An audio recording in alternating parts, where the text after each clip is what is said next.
ranked featherweight Dan Ige. Hi, Dan. Hey, how's it going? Oh, Good. what's up, How are Navi? you? I'm good. I like the shirt. Thank you. Got the Fight Island vibes. I like it. I like it. Got the pink We're short gonna shorts. start you off with Gabriel Gonzalez from Cage Side Press. Okay. Hey Dan, how's it going? Hey, what's up, Gabriel? I'm good. How are you? I'm doing pretty good. It's pretty early over here, but it's easy when you're talking to the stars, you know? Ah, come on.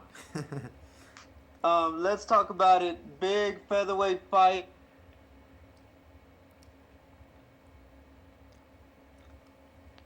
Cutting out.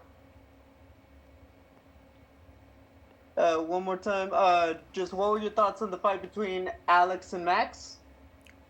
I thought it was a great fight. I thought Max had won, but that's how it goes sometimes, and he'll always be a champion. Max has 5 belts at home, but I don't think this is the end of Max.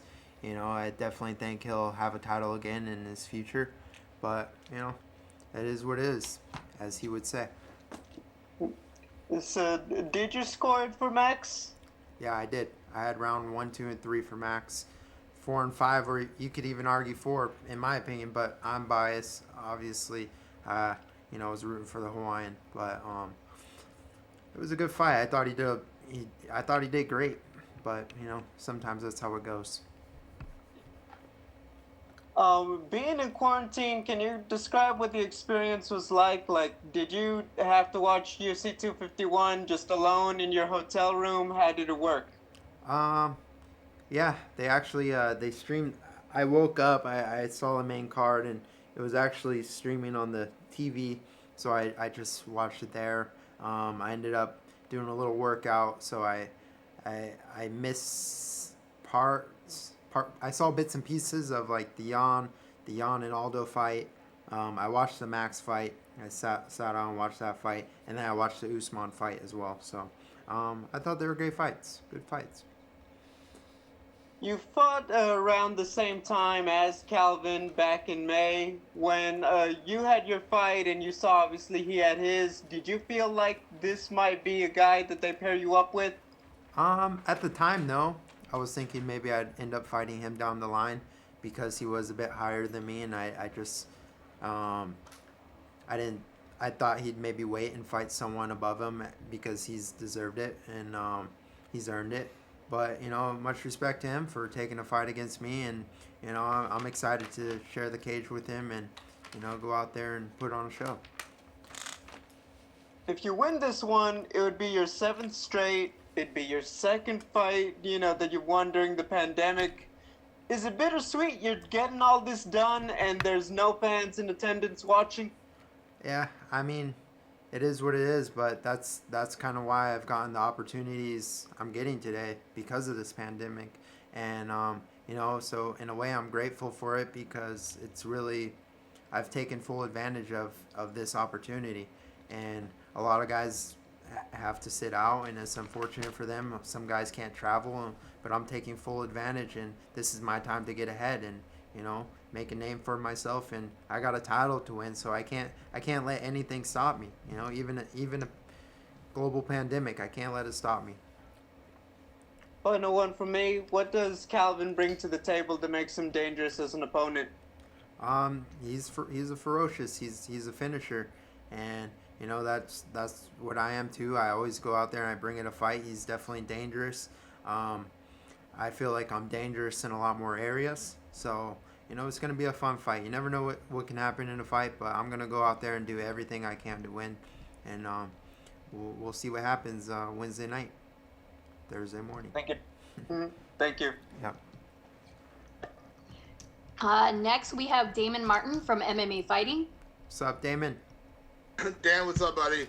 Obviously, we knew this was a big fight going in, and I know, you were obviously friends and a big fan of Max Holloway, but in a weird way, does it make it easier going for the title now, knowing that it's Alex, a chance to avenge Hawaii a little bit? I mean, does it make it easier? Because I know you didn't want to fight Max. I know that's not a fight you really wanted. You would have taken it, but I know it's not one you wanted. Yeah, for sure. Definitely more motivation to go after the Aussie than my fellow Hawaiian.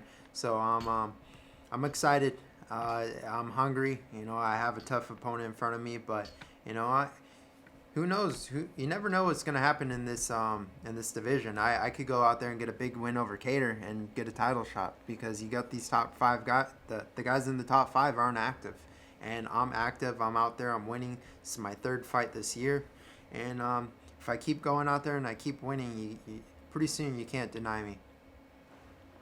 Let me ask you about that because there's been, obviously some good guys at the top of the division. There's been a lot of talk about Brian Ortega and the Korean Zombie. We've heard rumors about Zabit and Yair, but as far as I know, nothing's officially been announced. I mean, you've been staying very active, obviously, during the pandemic and kind of rising your way up the ranks. I mean, this would be a huge win for you. But is it frustrating those guys keep getting mentioned, yet they're not active right now? Yeah, I sometimes I don't understand it. You got Brian Ortega. I feel like he retired after Max beat him up. He hasn't fought in 2 years. I have a lot of respect for that guy too, but he hasn't fought for 2 years and he's still ranked like number 2 in the world or something. And then you got Yair out there and Zabit, a guy we manage. But then again, same thing. Like I'm not talking about my guys, but they're not active and they're not fighting. And even if they're these guys are scheduled to fight or whatever in August, like who knows when they'll even fight again. So I'm just focusing on me right now, and I'm doing what I have to do to get a title shot, and that's all I'm really focused or worried about. With that said, I don't want to take the focus away from Calvin, but the Ortega fight would be out there considering he's talked about fighting the Zombie, but he has been very open about being kind of stuck in South Korea, the pandemic, and we understand that, but is that Ortega fight maybe one you would target after this one? If it's the number one contender fight, 100%. Whatever it takes. I'm out there, and like I said, I'm going to keep being active and I keep winning. I know Alex wants to stay active as a champion, and he wants to get one fight in before the year ends. So, whatever it's going to take, I feel like I'm the guy, but we'll see what happens. If I got to fight Ortega, if I got to fight a Zombie, I'm going to fight those guys.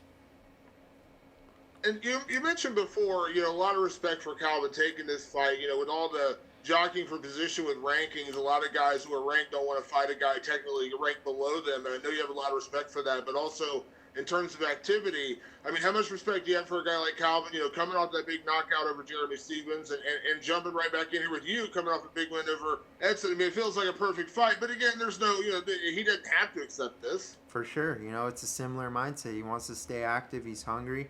I'm sure he wants to win the title as well. So,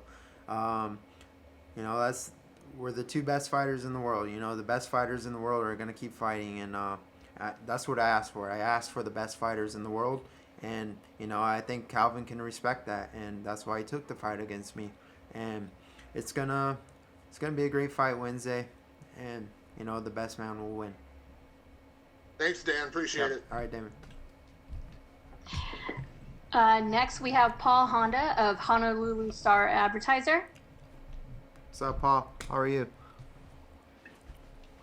Oh, let's see. Early for you. Hello, can you hear me? Yeah, I can hear you great. 4 a.m. Can you listen? You can hear? Yeah, sorry. Thanks, man. No problem. Hello? High school. Reggie Torres. Sorry. I talked with him. He said, I want your response to this. He said, I've seen most of his fights. He has the best work ethic. Dan will have to work through the distance and the hits, find a way to score through hits and takedowns.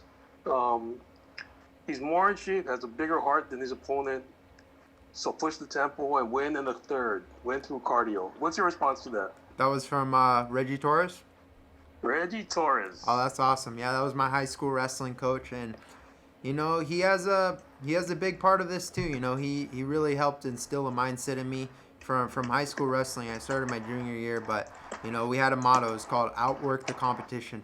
And I wasn't the best wrestler. I wasn't the most talented, but I can outwork guys, and that's something I still bring to the table today. And I will go out there and I will outwork Calvin, and that's pretty awesome. So tell him what's up for me, please. I have one more question.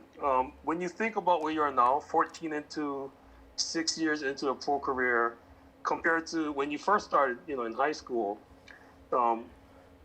I mean, you don't have time to think about that kind of stuff, but maybe if you can think about it now for like a few seconds, what do you think? Yeah, I always look back. You can never forget where you came from. I look back to the beginning.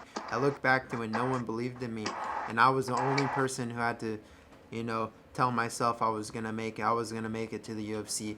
When I had doubters and people telling me, "Hey, you're not making any money. Why are you doing this? You're getting hurt. You're getting injured. You're getting cut. You're getting bruises." But you're not getting anything out of it. I was the one that had to keep telling myself it doesn't matter because I have a goal and I'm going to achieve it.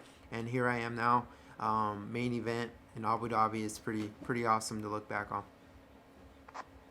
Do you have any shout outs for anybody in particular? Oh, just, shout out to everyone back home. Thank you so much for the support. I appreciate it, all you guys. Cuckoo Red Raiders for life. Yep, that's it. All right, thank you, Dan. Best wishes, brother. Hey, thank you. Okay, and then last one up is Sumik Dada from Sportskita. Hi, Sumit Dada. Hey Dan, can you hear me?